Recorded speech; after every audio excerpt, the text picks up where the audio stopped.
Hello everyone, welcome back to my channel. मैं हूँ प्रिया सिंह और बहुत दिन से मैं कुछ वीडियोस लेके नहीं आ रही थी। कुछ रिएक्शन वीडियोस मैं नहीं क्रिएट कर पा रही तो पर बहुत दिन से मैं सोच रही थी कि ये जो इंसिडेंट और आजकल जो न्यूज़ सर्कुलेट हो रही है on YouTube and other platforms that Chatori Rajni का जो टीनेज बेटा था वो एक्सपायर कर गए हैं, तरण जैन।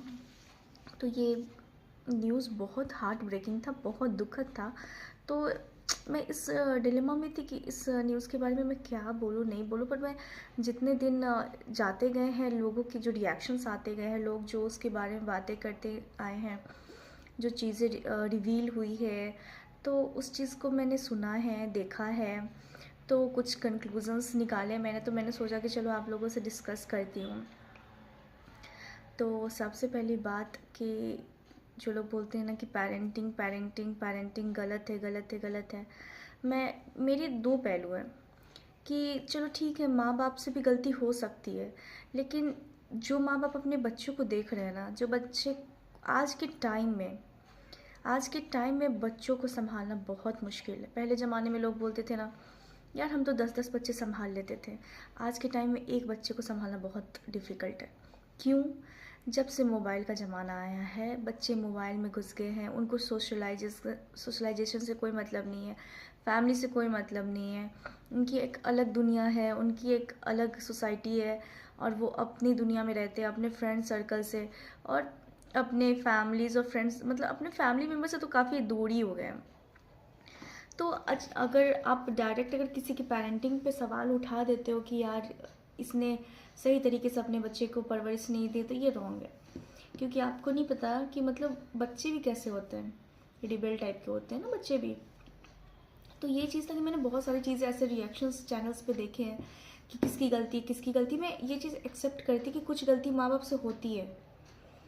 इस केस में मतलब स्टार्टिंग से लग रहा था कि ऐसा कुछ भी नहीं है, बट जैसे जैसे मैंने सबके रिएक्शंस देखे हैं, सबके वीडियोस देखे हैं, then I came to know कि मतलब जैसे वो बच्चा है, एक टीनेज बच्चा है, तो उनका इकलौता वारिस था, इकलौता बेटा था ना उनका, और कोई औलाद नहीं है उनकी। तो ऑब्वियसली वो उसको बहुत ज़्यादा पैम्पर करते होंगे। वेरी मतलब बहुत कॉमन चीज़ें हैं कि मतलब जिसकी इकलौती औलाद होती है तो उसको बहुत पैम्पर मिलता है। तो वो बच्चा अभी 11th स्टैंडर्ड में था। चटोरी रजनी जी अब धीरे धीरे करके बहुत अच्छी यूट्यूबर हो गई थी। वो बहुत अच्छी फाइनेंशियली एकदम साउंड स्टेबल हो गई थी, एक अच्छी फैमिली है, अच्छे बैकग्राउंड से है और कोई टेंशन नहीं ज़िंदगी में। तो वो चीज़ था कि चलो एक बच्चा, उसके लिए सब कुछ करना है, तो उसके लिए उन्होंने जो उसकी ख्वाहिश थी, जो भी इच्छाएं थी, शुरू से ही उसकी पूरी करते आ गए थे। तो उस बच्चे को एहसास ही नहीं, उस बच्चे को पता ही नहीं था कि चीज़ें स्ट्रगल करके भी अर्न की जाती है, चीज़ें मिलती गई। तो जैसे कुछ चीज़ें होती ना कि मतलब एक माँ बाप को इन फ्यूचर सोच के अपने बच्चों को थोड़ा रिस्ट्रिक्ट करना पड़ता है।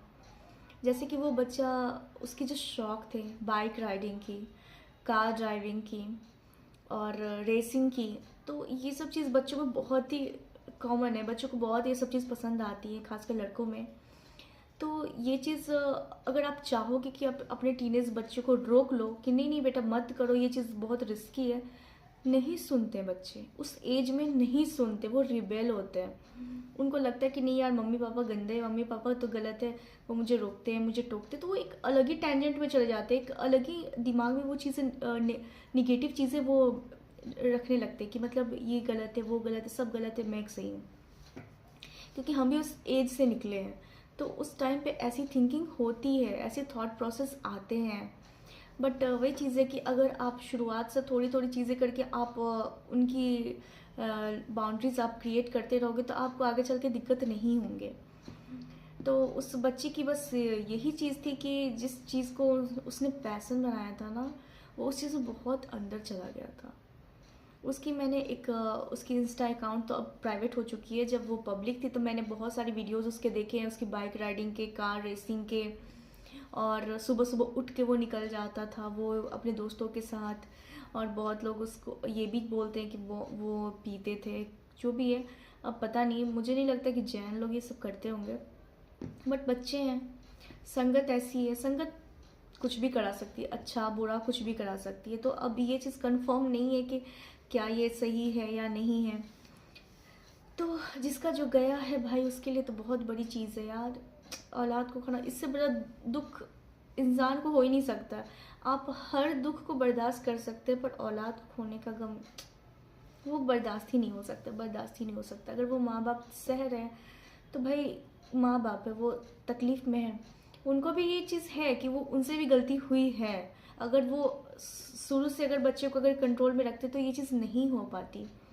पर कहते हैं ना कि नीति का खेल है, चीज़ें ऐसी ही लिखी थी तो ऐसी ही होनी थी।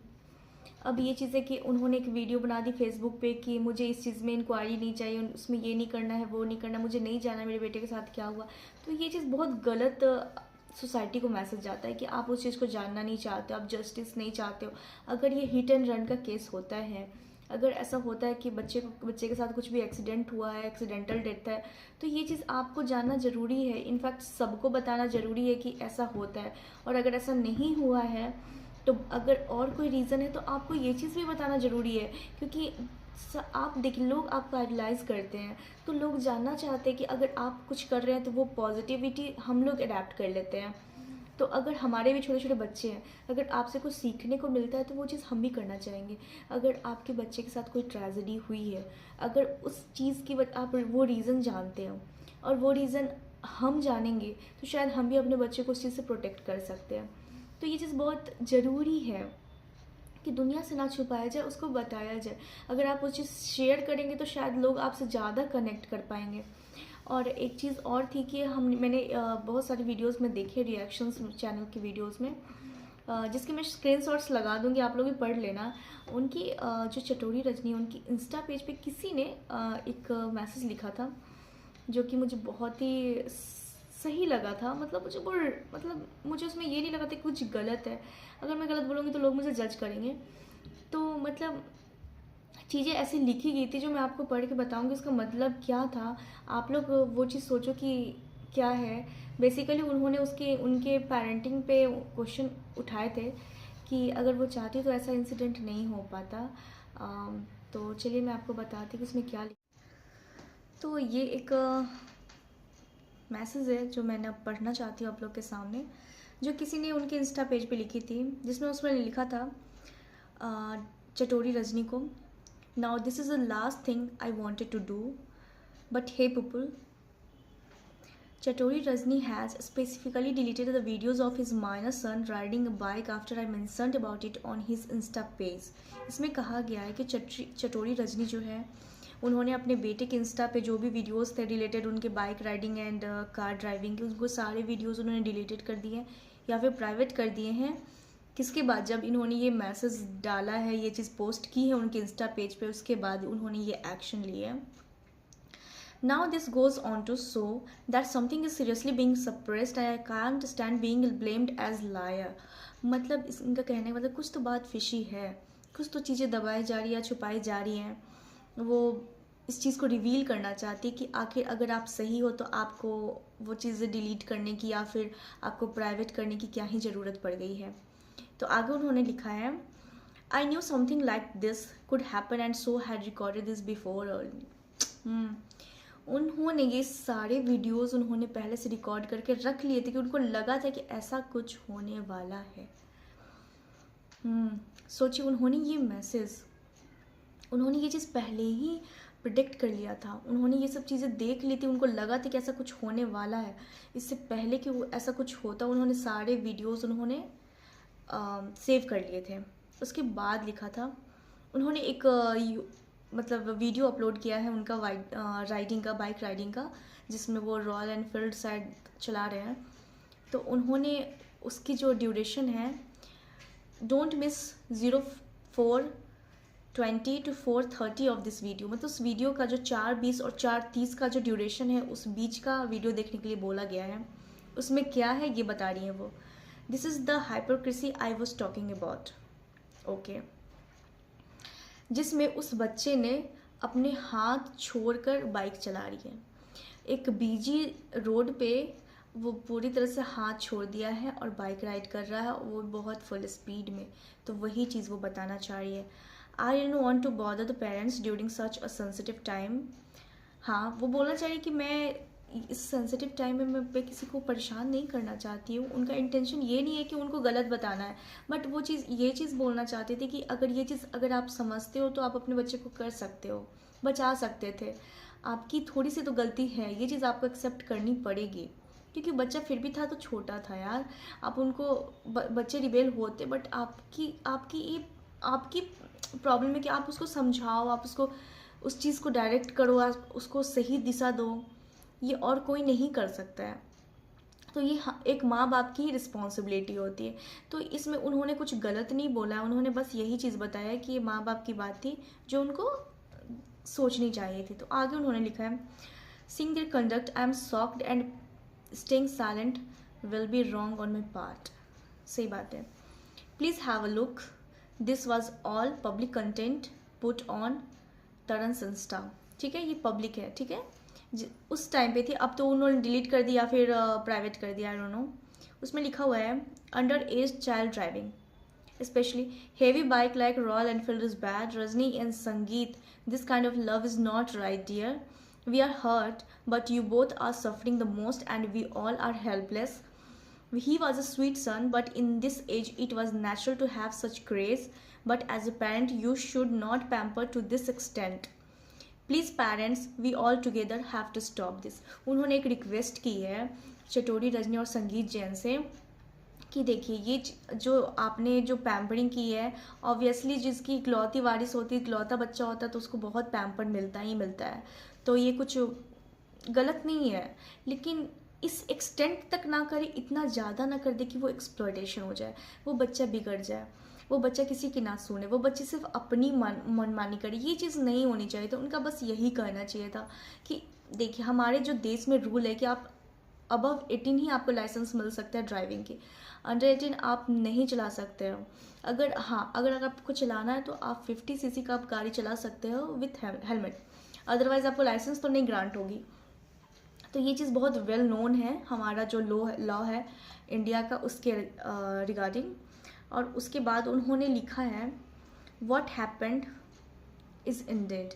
इसका मतलब हार्ट ब्रेकिंग, जो भी हुआ है बहुत दुखद हुआ है, but royal Enfield is in the hands of a 16-year-old is not a wise move on the parents part.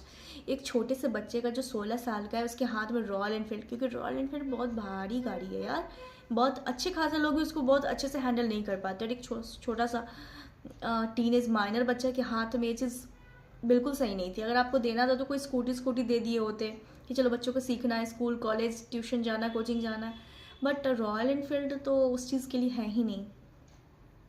Please check his insta reels. In one he can be seen riding triples and in other reel he takes both hands off the handle bar for a second or two. That is reckless and dangerous. सही बात है। उन्होंने एक video बोला है कि देखने के लिए, जो कि उन्होंने पोस्ट कर दिया, जो कि वायरल हो चुका है। अब तो डिलीटेड है बट वायरल हो चुका है। वो जो भी वीडियोज़ है मैं डाल दूँगी, जिसमें उसने ट्रिपलिंग कर रहे हैं, 3 बच्चे एक साथ बैठ के कर रहे हैं, जा रहे हैं, मस्ती कर रहे हैं और बीच में वो हाथ भी छोड़ रहे हैं। तो ये चीज़ बहुत डेंजरस है यार। ये चीज़ अगर वो इंस्टा पे पोस्ट कर रहा है तो ये चीज़ माँ बाप को भी तो पता ही होगा, वो भी तो देखते ही होंगे, चेक करते होंगे।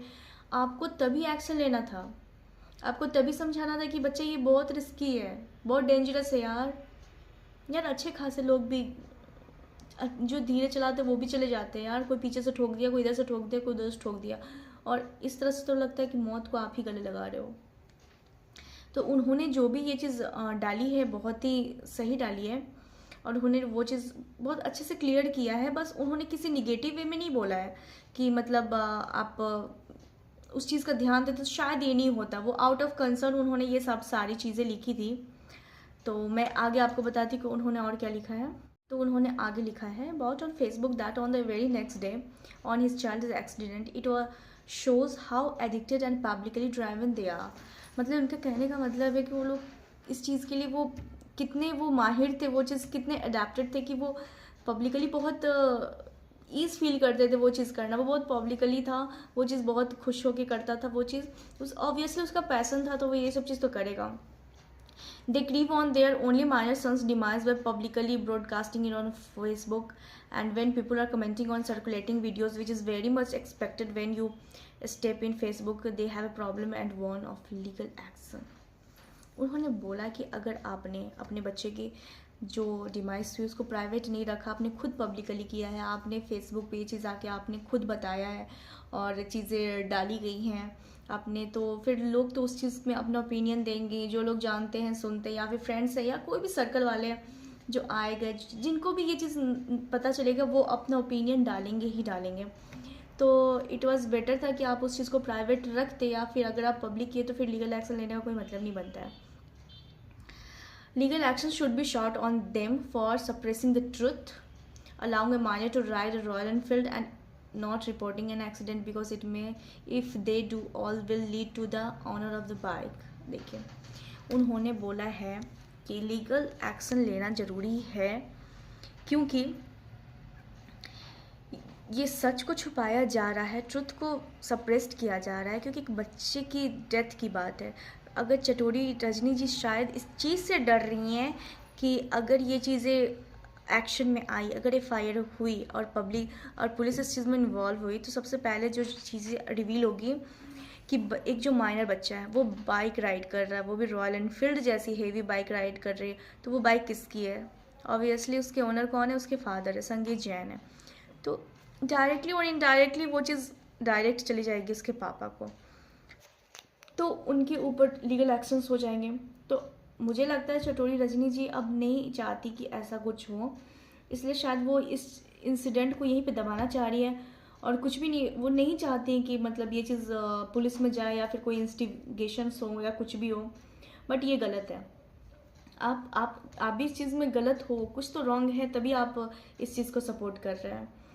और आगे लिखा गया है, people are saying so empathy it was distant, parents are in shock. Obviously है कि पेरेंट्स तो शॉक्ड होंगे यार, तकलीफ में है, प्रॉब्लम में है, औलाद गई है तो दुख तो होगा ही। As a parent I can't even fathom all of this and Facebook will be the last place I will come after going through such a sensitive issue. उन्होंने इनकी सेंसिटिविटी पे भी सवाल उठाया है कि अगर किसी की इकलौती औलाद जाती है तो उनके पास इतना हिम्मत नहीं रहता है कि वो एक सोशल मीडिया प्लेटफॉर्म पे आके उस चीज़ का बताएं, एक्सप्लेन करें। और हमने तो देखा भी है कि वो उनका मोक्ष पार्टी, फेयरवेल पार्टी तक दी हैं और बहुत वेल ऑर्गेनाइज्ड होके बहुत सारे गिफ्ट हैम्पर्स डिस्ट्रीब्यूट हुए हैं, बहुत सारे म्यूज़िकल शोज़ हुए हैं, स्पीचेस हुई हैं, उन्होंने खुद स्पीच डाली हैं, बच्चे लोग थे, इतने लोगों को इनवाइट किया गया है। तो ये सब चीज़ें मतलब हमारे इंडियन कल्चर भी थोड़ी अलग लगती है यार। हमारे में जब 13वीं तक होती है ना तो लोग पागल हुए रहते हैं, पागल हुए रहते हैं रो रो के, मतलब ऐसा लगता है कि साला मर जाऊँ, मैं भी साथ ही में मर जाऊँ। वही चीज़ें तो लोग उस चीज़ पे अपना ये चीज़ ओपिनियन डाल रहे कि ये चीज़ हम तो नहीं कर सकते तो आप कैसे कर रहे हो। फिर उन्होंने लिखा है, what is the need of public empathy for all of this. उसके लिए पब्लिक का लेकर क्या ही करोगे एक सिंपैथी को, जिसका आपको जाना था आपका तो चला गया। लोग अच्छे बुरे सब हैं, हर तरह की बातें करेंगे, अगर आप डालो तो उस चीज़ को एक्सेप्ट करने का आपको स्ट्रेंथ तो रखना ही पड़ेगा। फिर लिखा हुआ है, if anything is distant should we as parents allow our kids to ride two-wheelers, smoke and drink and rest everything before destiny that it will take care? What nonsense। सही बात है, अगर हर चीज़ बोलोगे कि यार किस्मत में थी, नसीब में था, जो लिखा है वो तो होना ही है, होने को कौन टाल सकता है। अब इसके लिए अब अगर आप मौत से डरना छोड़ दोगे, एक बाइक लेके पहुंच जाओगे, यार अंधाधुंध चला रहे हो ये सोच के कि यार लिखा होगा तो मरूंगा, नहीं लिखा होगा तो बच ही जाऊंगा, ऐसे नहीं होता है यार। खुद की प्रोटेक्शन करनी पड़ती है यार। जो लिखा होगा तुम आज कांड कर दोगे, आज ही तुम्हारी लिखावट हो जाएगी, आज ही लिख दिया जाएगा कि तुम आज नहीं हो। तो उस चीज़ को बोल के आप ड्रिंक कर रहे हो, आप सिगरेट पी रहे हो, आप ये सब चीज़ें कर रहे हो, तो ये चीज़ नॉनसेंस है। आप इस चीज़ को क्लॉज और रीज़न नहीं बना सकते हो बिहाइंड एवरीथिंग। फिर उसके आगे लिखा है उन्होंने, all of this seems more of a PR stunt. उन्होंने उसको PR स्टंट बोला कि शायद एक अपने बच्चे की मौत को भी वो लोग बहुत मोनेटाइज कर रहे हैं, पैसों के लिए कर रहे हैं। क्योंकि मुझे नहीं लगता कि वो इस चीज़ के लिए करेंगे, बट कुछ जब मैं वीडियोस देख रही हूँ तो जैसे वो बोलती हैं कि उनका 2-3 चैनल है, कोई उनकी कोई है, उनके बेटे की फ्रेंड है जो रेगुलेट कर रहे हैं, चैनलाइज कर रहे हैं, तो वो लोग कर रहे हैं, तो वो लोग ये सब चीज़ें डाल रहे हैं। तो थ्रू आउट द सेरेमनी और अभी तक जितने भी दिन गुजरे हैं, तब से उनकी हर एक एक वीडियो आ ही रही है विथ मोनेटाइजेशन ऑन। तो ये चीज़ थोड़ा लोगों को दुख लग रहा है कि यार ऐसा नहीं होना चाहिए। यार जिसकी औलाद कोई है वो तो दिखेगा भी नहीं, किसके लिए कमाओगे? अब मोनेटाइज करके भी अगर आप पैसे लेकर भी आपके पास बहुत पैसे, किसके लिए खर्च करोगे? कौन है जो भोगेगा उस पैसे को? तो लोग इस बेसिस पे बोल रहे हैं, तो वो लोग भी गलत नहीं है, वो लोग भी गलत नहीं है। फिर उन्होंने लिखा है कि हर other channel is still posting every day and monetizing on it which can easily be turned off, but since viewership is at peak it's not been switched off. वही चीज़ जो मैंने बोला आपको कि अब मोनेटाइजेशन करके आप रखे हो, उसमें पैसे भी छाप रहे हो, इतनी सेंसिटिव टॉपिक को आप पब्लिकली करके और उस चीज़ को, तो लोग पीआर स्टंट समझेंगे ना, लोग तो आपको जज करेंगे। अगर आप ऐसी एक्टिविटी करते तो लोग तो जज करेंगे ना। आपके पास इतना आप मेंटल स्टेट में हो कि आप इस चीज़ को मोनेटाइजेशन में लगाओ, इतनी एडिट करो, इतनी उसके कवर बनाओ, डालो, उसकी सेटिंग्स करो यार, तो आप उतने काम हो तभी तो आप ये सब कर पा रहे हो ना। तो वही चीज़ बोला गया। और उसके बाद लिखा हुआ है ट्रूथ इज़ बीइंग सप्रेस्ड। उसका बस वही बोलना है कि जो सच्चाई है वो छुपाई जा रही है, जो कि नहीं होना चाहिए। लोगों को पता चलना चाहिए कि आखिर क्या सच्चाई है। अगर मतलब एज ए पेरेंट्स आपकी एक ड्यूटी बनती, रिस्पॉन्सिबिलिटी बनती कि आप अदर पेरेंट्स को भी आप समझाएं कि जो आपके बच्चों के साथ हुआ वो दूसरों के साथ ना हो। तो उन्होंने ये लिखा है please don't encourage all of this, be responsible parents and citizens, this is not a platform for all of this. Today they have a problem with other vloggers posting videos of their farewell party, even though she did it to empathize, but their problem is that they are monetizing. Someone who is still concerned about other bloggers making money off her videos very well shows our state of mind. ये चीज़ तो मैं भी समझ रही हूँ। आप ये YouTube है, हर रिएक्शन जो चैनल बनते हैं उनको कोई ना कोई इंसिडेंट चाहिए अपने रिएक्ट करने के लिए, ऑब्वियसली। तो यही चीज़ें नहीं, इट्स अ सर्कल, चलता रहता है। तो यही चीज़ है कि अगर आपको ये परेशानी हो रही है कि यार मैंने जो फेयरवेल पार्टी दी है, मोक्ष पार्टी दी है, आपने लोगों को इनवाइट किया, आपने वो चीज़ रखी है, तो ऑब्वियसली जो लोग आएंगे तो वो पिक्चर्स वीडियोस तो लेंगे ही ना, तो वो भी उस चीज़ पे बातें तो करेंगे ना। तो आपको ये प्रॉब्लम हो रही है कि वो उस चीज़ को क्यों मोनेटाइज कर रहे हैं, वो अपने वीडियोस क्यों बना रहे हैं, वो पैसे क्यों बना रहे हैं। तो यार ये क्या है? आप इतनी स्टेट ऑफ माइंड में है कि आप दूसरों की आप अर्निंग देख रहे हो, दूसरों की प्रॉफिट देख रहे हो, आपने अपना लॉस नहीं देखा। आप जिस लॉस से गुजर रहे हो ना, वो तब बिगेस्ट लॉस है, उससे ज़्यादा बड़ा लॉस कुछ भी नहीं हो सकता है, ट्रस्ट मी। तो वो चीज़ एज ए पेरेंट्स, ये चीज़ तो मुझे भी खटकती कि माँ ऐसा कैसे कर सकती है। तो बस यही छोटा सा एक वीडियो था जो मैं बनाना चाह रही थी। थैंक यू सो मच सुनने के लिए। आई होप आप लोग बताओगे कि कौन सही है कौन गलत है। मैं लास्ट में एक वीडियोस पोस्ट कर दूँगी तरन को ट्रिब्यूट के लिए, एक प्यारे बच्चे को। Rest in peace. Thank you. Who is burning out in front of MDS? Fire! I'm melted rubber. What?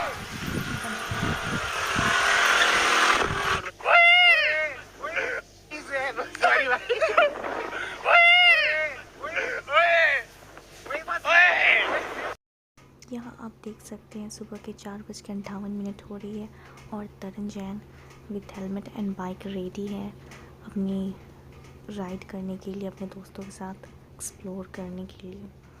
हमारे बच्चे को बहुत पसंद था, दोस्त, म्यूजिक, फ्लावर्स और सब लोग खुश हो। उसे बिल्कुल भी पसंद था कि कोई के आंख में आंसू हो। He loved everyone and anyone. और आज यहाँ ये पार्टी सिर्फ तरन के लिए नहीं है, ये उसके उन तमाम दोस्तों के लिए है जो आई कांट इवन एक्सप्लेन कि उनकी क्या हालत है। वो एक गया है मेरा बच्चा, पर मुझे इतने सारे बच्चे देख के गया है जो मेरा हाथ पकड़ के बैठे। ये पार्टी उन लोग के लिए ताकि उन्हें समझ में आए कि ही इज हियर। एंड आज ये सब उसे बताएंगे कि bro you are the best and you are the best.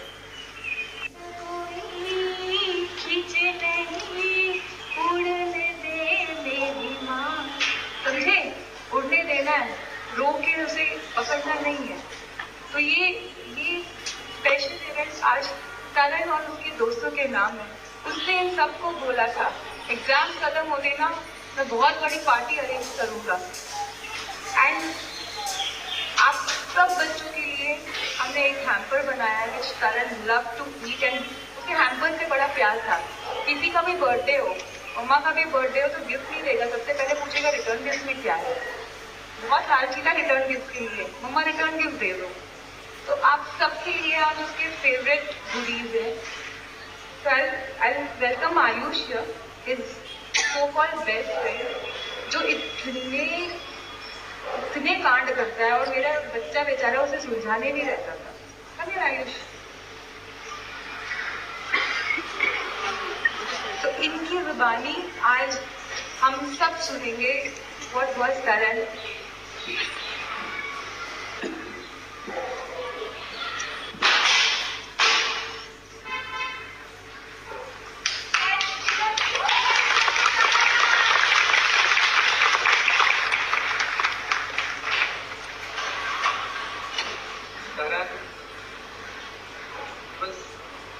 Talent उसको अपना सब कुछ बैलेंस करना आता है, ठीक है। सबसे बात करता था, किसी से कभी वो डिटैच नहीं होता था, सबको वो जोड़ के रखता था।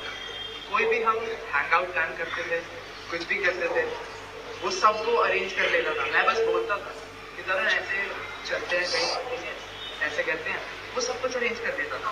फाइनेंशियली भी सब कुछ प्लान करता था, सारे फ्रेंड्स को भी अरेंज करता था, प्लानिंग भी करता था, ट्रांसपोर्टेशन वगैरह कैसे जाएंगे सब कुछ। और उसकी planning was 5 star. I am sure आप सबको पता होगा हमारे बारे में, तरन, मैं वगैरह कहाँ कहाँ।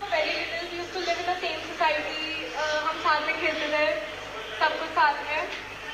And you know what was the first thing, जब मैं उससे बात करने गई थी उसने मुझे बोला था, till this date I remember that night very very अच्छी। उसने बोला था mister I don't know and I don't care and I know most of you all. एक छोटी छोटी चीज बताता था, चाहे वो मेरे रिलेटेड। जिस तरीके से वो बात किया करता था, मुझे नहीं पता, शायद कहीं ना कहीं ऐसा था कि उसको इतना ही जीवन जीना था। तो इस लाइफ में उसने जो बड़े